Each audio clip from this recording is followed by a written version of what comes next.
wokovu na kwa wakati ulipoingia Glory Baptist Church. Na sote huwa tunasema ya kwamba today as we prepare to celebrate 25 years at the end of the year, each one of us a member of this church will be 25 years. Bwana Yesu asifiwe. Kwa hivyo uliyeingia jana, uliyeingia juzi, hautakuwa na nafasi ya kuwa na excuse.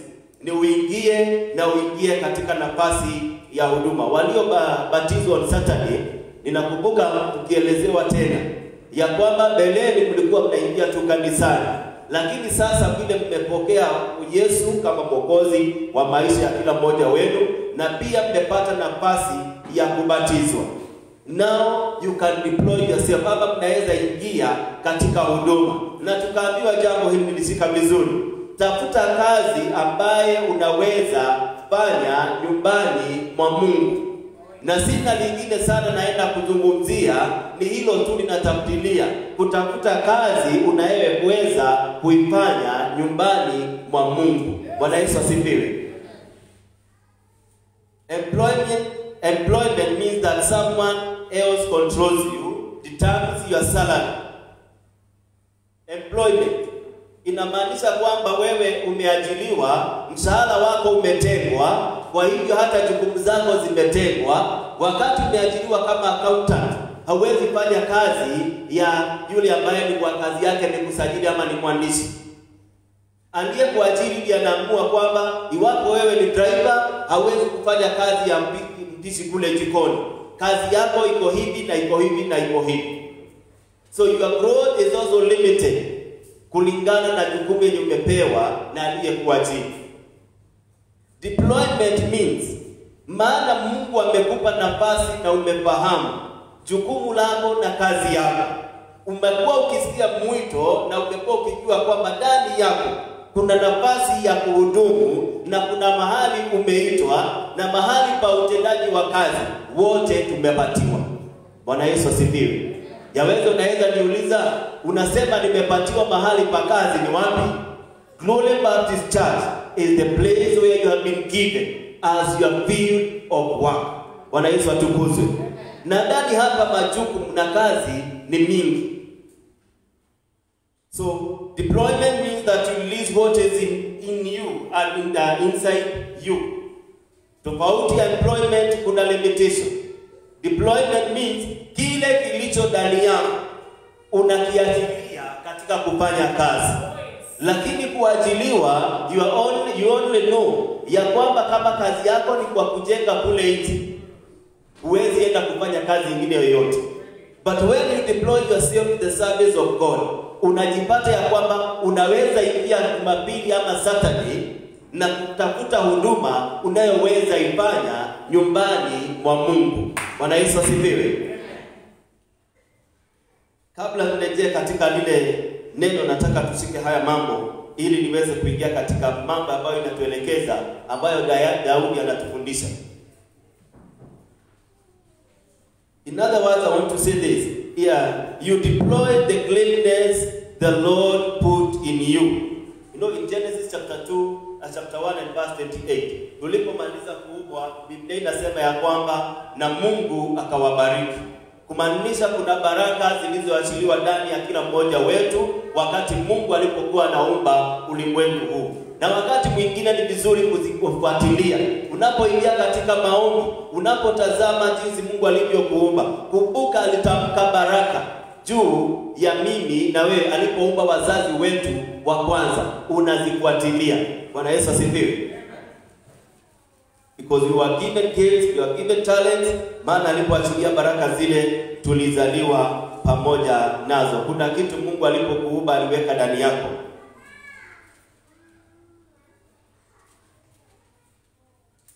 When you find work and deploy yourself, you are the one who employ yourself and establish your standard. Bwana Yesu asifiwe. Unapofanya pata jukumu, ni wewe huwa unajiajiri ama unajipea hiyo nafasi, and you set the standard.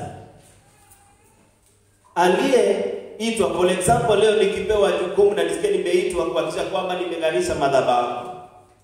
Maana nimeitwa, mimi ndio nitatia bidii ya kwamba hata inaweza fika mahali sitaosha tu, Leo naweza kuja hata na manukato, nihakikishe kwamba inakaa vizuri. So I set the standard kwa sababu ninaelewa mwito ulio ndani yangu. Nikiajiliwa naweza kuwa nikisema nitafanya hivyo nikosee, nitafanya hivyo na sijajua, because wakati unapoajiliwa unaambiwa haya ndio majukumu yako, you cannot be on there. But when you are called and you establish, na unajua nyumbani mwa Mungu kuna kazi umeitiwa na unafahamu kazi ile, you are the person that sets the standard. Bwana Yesu asifiwe.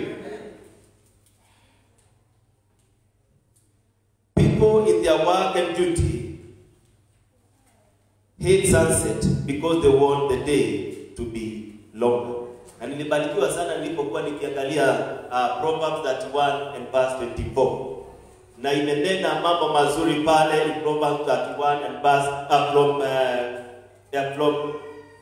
unaweza soma Proverbs 31 from 13 up to 24. Verse 13 up to 24. Utaona jinsi Biblia inazungumza kuhusu huyu mama aliye na ujasiri na aliye na hekima ya Mungu, jinsi anavyoingia katika kutekeleza majukumu yake. Hana kitu kinaweza kumzuilia, maana ametambua majukumu yake. He sets the standard ya mambo yake na anafuatilia kila kitu anachokifanya, tirelessly in pursuit of a household's welfare. Hiyo itakubariki unapoifuatilia.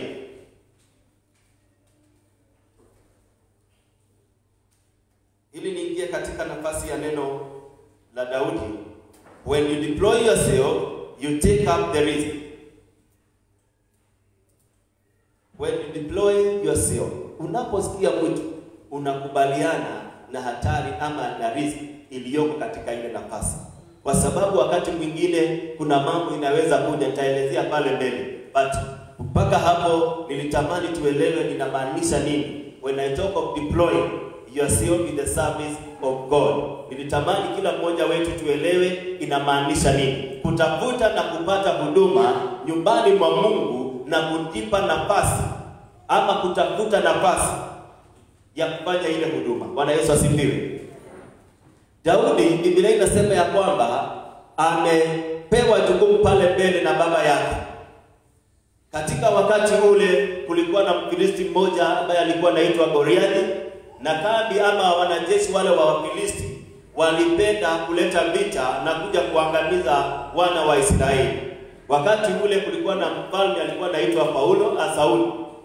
Na Biblia inasema ya kwamba kwa muda wa siku 40 majeshi ya kutoka Israeli na majeshi ya Wafilisti yalikuwa yanakutana, wale ngambo ile na hawa ngambo hii.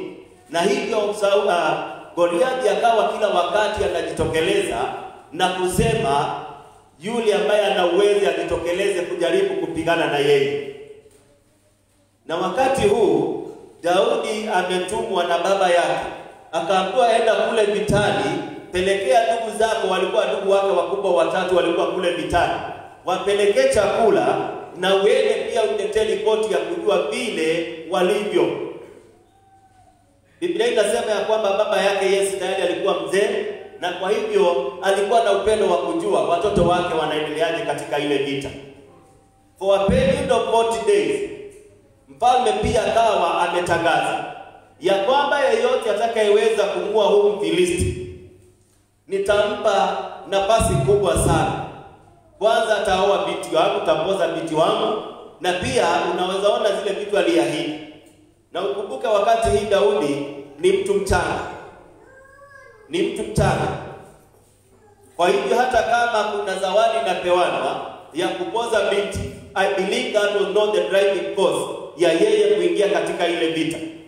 Ninaona ni mwito ulikuwa ndani yake.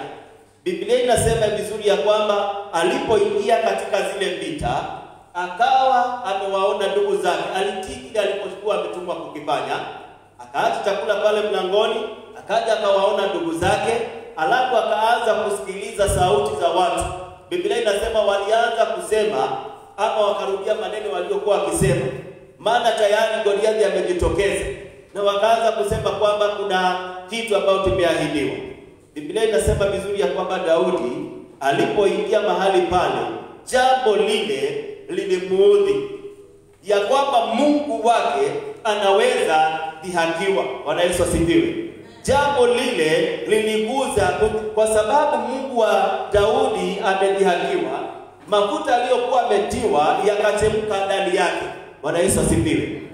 Unapoingia nyumbani mwa Mungu na kumtazama na kuona kazi iliyoko, wakati umeokoka na umebatizwa na umekubali kwamba wewe ni mwana Glory Baptist Church, basi huduma iliyoko ndani yako, unapoona huduma na kuona kazi, lazima utachemka. Bwana Yesu asifiwe. Iwapo unampenda Mungu na unaamini ya kwamba hapa sikupitia. Najua kuna watu nimegundua wanaingia kanisani na wanakaa miezi 5 bado wanasoma, wajue kama wataseto hapo. Wanakaa miezi 9 bado wanasoma, hata wengine mwaka. Na hao ni watu wabaya sana. Mungu anataka mtu ambaye amejua ameitwa na amepewa nafasi ya kuingia nyumbani mwa Mungu na anaingia na mili yote mbili. Hapo ndio baraka ziko. Bwana Yesu asifiwe.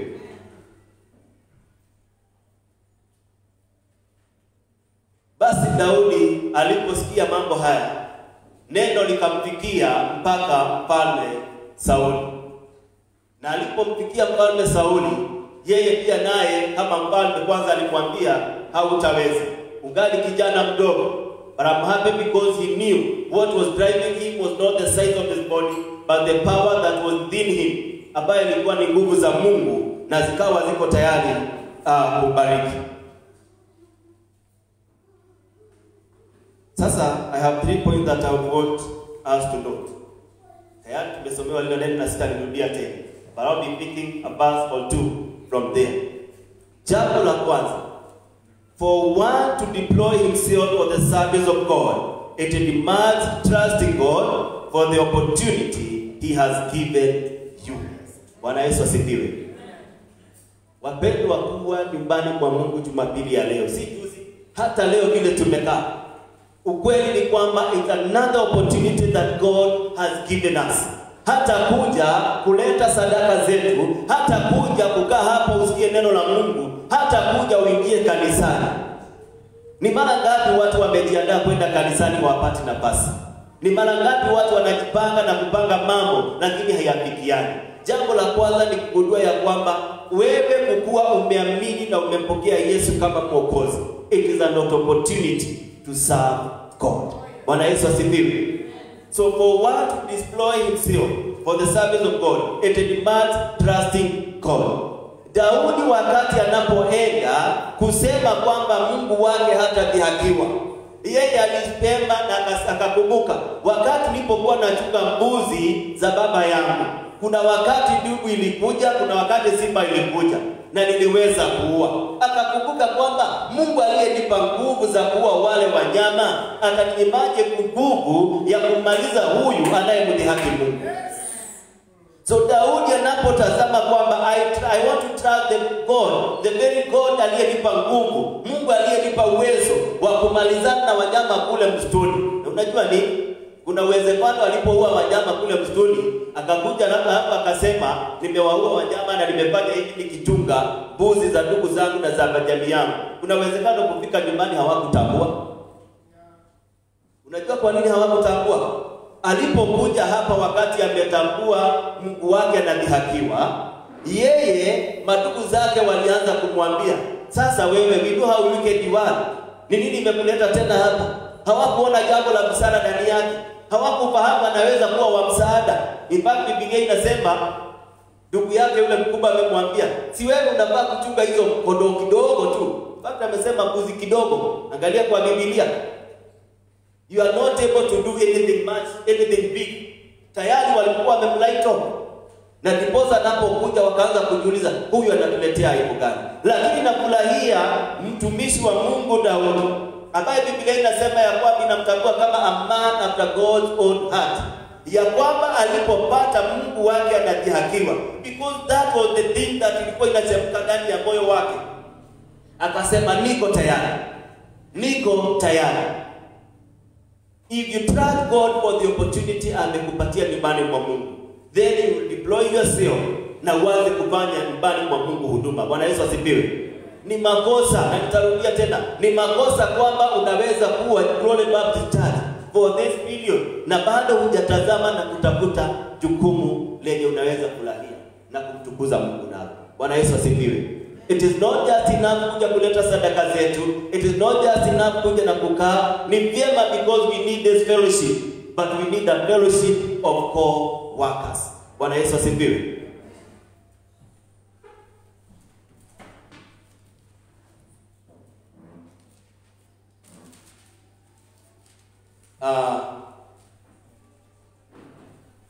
Jambo la pili, it is not in vain to serve the Lord.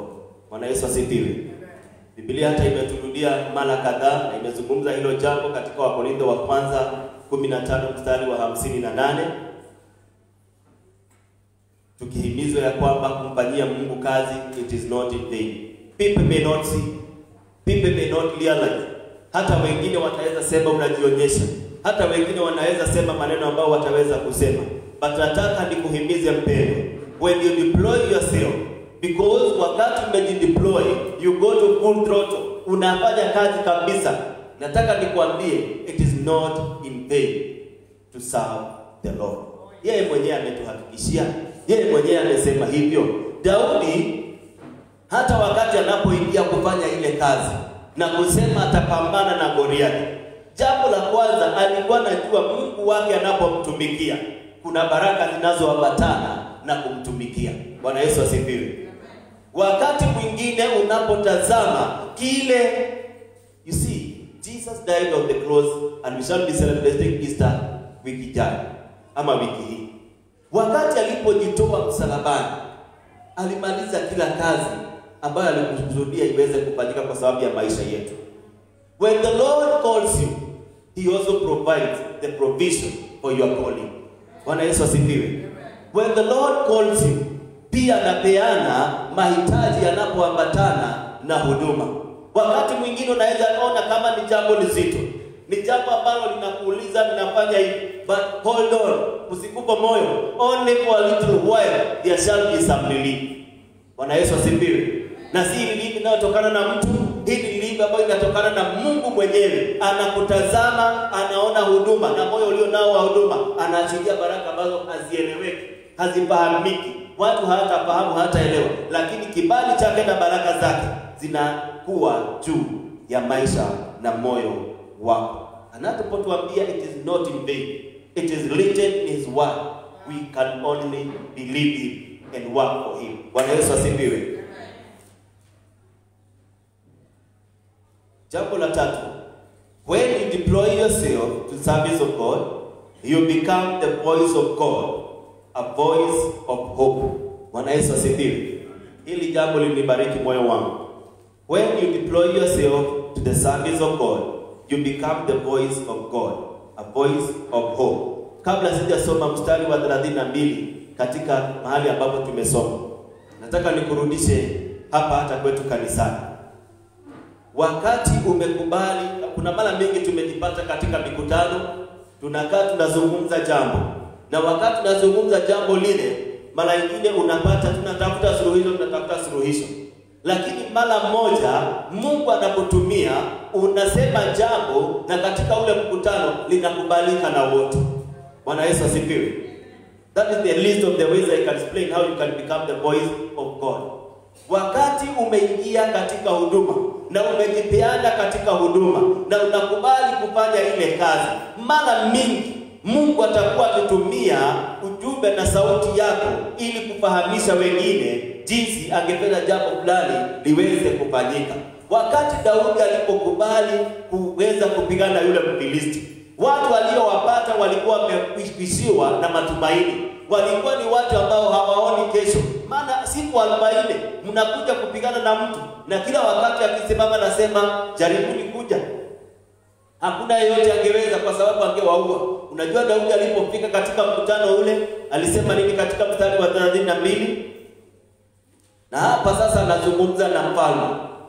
Even the king had lost hope in this battle.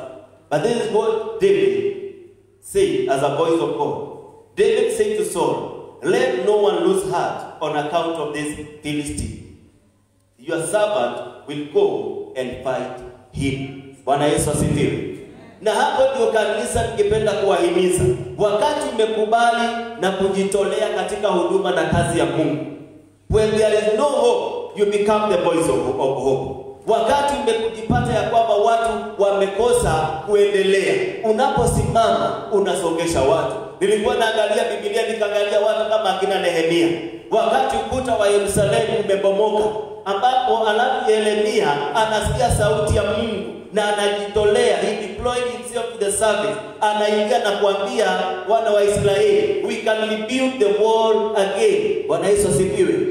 Na zilijengwa kwa sababu alisema na akasimama na akatoa sauti ya matumaini. Ninaona watu wakina Joshua na Karen wanapewa jukumu na Musa, waende wapeleleze Kanani. Wanaporudi wengine wanakuja hawana wamekoisha matumaini. Hawa wanamjua Mungu wao. Wanaga wanasema ni kweli kule tulipopita kuko hivi na hivi na hivi, lakini hata kama tulipoona watu wakubwa, tuliona jinsi Mungu anaweza bariki watu wakawa wakubwa. Hawakuona kuishiwa, waliona utele wa Mungu. Bwana Yesu asifiwe.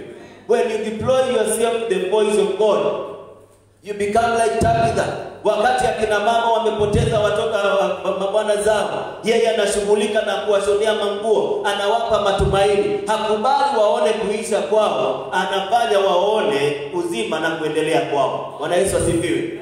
When you become and you deploy yourself katika huduma na nafasi na kazi ya Mungu, wewe unabaki kuwa sasa sauti ya matumaini na uhakikisho wa ukweli wa Mungu. Bwana Yesu asifiwe. Nilikuwa nakumbuka, na asante kwa maombi ambayo tumepewa na mchungaji kuhusu hata taifa letu. A time like this, utakuta kwamba taifa letu linahitaji anayeweza kusimama na kusema ni kweli ugonjwa huko, ni kweli kuna changamoto, lakini aliyeumba ulimwengu huu anajua nafasi na mambo ya ugonjwa huu, na sisi ni zaidi ya ugonjwa huu. Bado tutabaki kama manusura wa Mungu. Atatulinda na atatujali. Tuwe sauti ya matumaini. Nikaona mtu kama Daniel aliyejitolea kumtumikia Mungu. Daniel deployed himself to the service of God. Mfalme anasema, ninatoa decree, hakuna kuingia tena katika maombi, hakuna kuingia tena katika kupiga magoti. Lakini yeye anasema, because I know my God, because I know my God, bado nitaingia katika nafasi ya maombi. You know what happened eventually? Mnakumbuka mfalme akisema, basi kutoka leo hata nami nataka Mungu wa Daniel. Bwana Yesu asifiwe. When you deploy yourself to the voice and to serving God, then you become his voice. Bwana Yesu asifiwe. Nikiendelea kumaliza, laini la mwisho, this is the point I should have said earlier on, but nataka kusema hivi. When you deploy yourself katika huduma, do not let the voice of negativity pull you back. Do not let the voice of negativity pull you back. Kwa sababu gani? Daudi alikuwa na nafasi ya kuheshimu wakubwa wake ambao ni ndugu zake na atoroke. But kwa sababu alijua hakuji kupigana na ndugu zake, anakuja kutimiza lile ambalo litampendeza Mungu, yeye hakuwajibu, aliwasongea. Alisema hakuwezi hata nikasema tu jambo, na akasonga akaenda mbele. And whatever he had heard was confirmed to him. Na wakati unapoingia katika huduma inakupeleka. Unaona wakati ameingia, hakuja aende aone Sauli. Wale waliokuwa wakisikia vile anasema ndio walienda wakaambia Sauli, kuna mmoja ambaye anasema anaweza fanya huduma, anaweza pigana na huyu mtu. Na wakati Daudi alipoingia pale, mahali angetolokea kwanza ni wakati ndugu zake walimwambia, umekuja kufanya nini? Kwanza walimwambia, tukodoo umepewa ni kidogo, just a few sheep. Yaani ile kazi umepewa ni ile ya chini kabisa, na bado unakuja katika vita. Hapo angeanza mjadala na wao. And this is where I think you lose the point. You know where you are going, you know what you want to do. But the devil raises sauti kidogo to bring in confusion, ili lete kutokuaminika ama kutokuaminika kwako, alafu unaendelea kumsikiliza. Wapendwa, if you want to succeed, in deploying yourself in the service of God, funga masikio kwa sauti ya negativity, maana inaweza kukuzuilia kupokea kile Bwana ameweka pale mbele.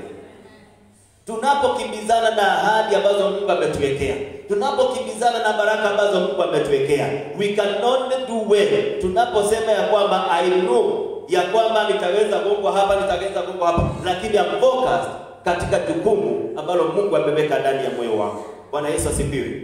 Usikubali hata kidogo kukubali shetani akuambie haiwezekani. You know aliyekuita ameweka kitu cha dhamana ndani yako.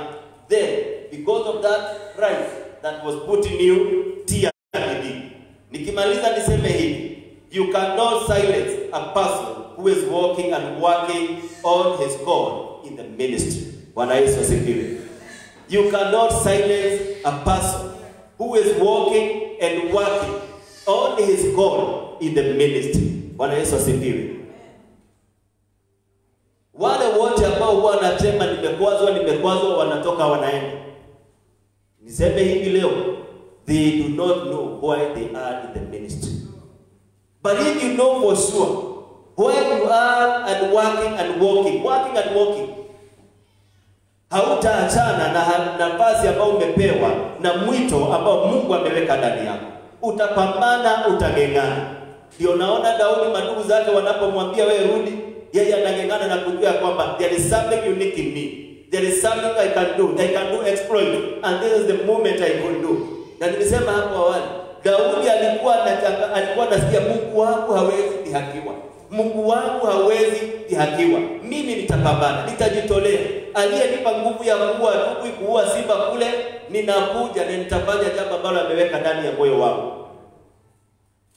When we focus on serving God, the joy of serving Christ will give us more joy. Bwana Yesu asifiwe. The joy of serving Christ will give us more joy. Yaani furaha, unafurahia jambo unapolifanya linakuongezea furaha zaidi. Wapendwa, tuna muda na miaka ambayo tumepewa katika nyumbani mwa Mungu. Si ya kukaa tu, ni ya kuhudumu. Si ya kukaa, ni ya kuhudumu. Ni ya kufanya kazi ya Mungu. Na kwa sababu I am sure kila mmoja wetu ana nafasi, usikubali kukalia hiyo nafasi. You could be the person na muda na wakati kama huu ambaye Mungu anataka kutumia kwa sababu ya jambo fulani, kwa sababu ya muda fulani. Maana Mungu wetu pia ni Mungu wa majira. Mchungaji alituambia kwamba tunapojenga nyumba ya Kaliet, in God's time there is a flame time ambao Mungu anatazamia iwe imemalizika ili atuelekeze katika huduma nyingine. Bwana Yesu asifiwe. Do not just sit here na ukose kufanya kile Mungu ametamani uko ukifanya katika muda na wakati wako. And one of the things nilikuwa napata kufahamu ni kwamba we shall also be judged by failing to do what the Lord wanted us to do katika wakati na kipindi chetu. Bwana Yesu asifiwe. Huwa napenda kusema kuna wakati hapa tulipiganga ngoma na tukapiga vizuri sana, tukijua ni kwa muda tutaingia katika nafasi nyingine ya vyombo tofauti. Nataka nikwambie hata na wewe una nafasi ambayo Mungu ametenga pia na muda wake. Do not get to the expiring date. Bwana Yesu asifiwe. Nataka nianze kumaliza na kusema hivi ya kwamba we have been given an opportunity, each of us. Each one of us amepewa nafasi. Ndiposa ulipookoka na ukakubali Yesu, ya pili ukaweza kubatizwa, tukakwambia sasa wewe si rafiki wa Glory Baptist Church, wewe ni mmoja wetu, chagua huduma na uingie katika huduma na tutaweza kubarikiwa wote katika huduma. Hauwezi fanya hii kazi, you cannot deploy yourself only when, not until when you receive Christ as Lord and Savior of. Kama hujaokoka hauwezi kuwa kuhudumu na kufanya kazi hii. Kuna yote ambaye hajaokoka leo? Tuanze hapo. Kama hakuna, nataka tusimame ili tumalize. Kama kuna yeyote hajaokoka, inua mkono. Basi naamini wote tumeokoka. Je, kuna yeyote anasema nafasi hii pia nami nimegundua kwamba nina mwito na ningependa kuingia na kuhudumu na kufanya kazi? Mwezi huu tunaongea kuhusu stewardship. Stewardship ni nafasi ya kutambua wewe ni mali ya Mungu na uingie katika huduma ya Mungu, na hapo utakuwa umefanya yanayopendeza zaidi. Kuna yeyote anasema, yes, I have had this calling. Nimekaa kwa muda mrefu na this is now the time. Nimesikia neno la Mungu na ningependa kuingia katika nafasi ya huduma hii. Naweza songa mbele na tutaomba pamoja. Wewe ndio unajua ya kwamba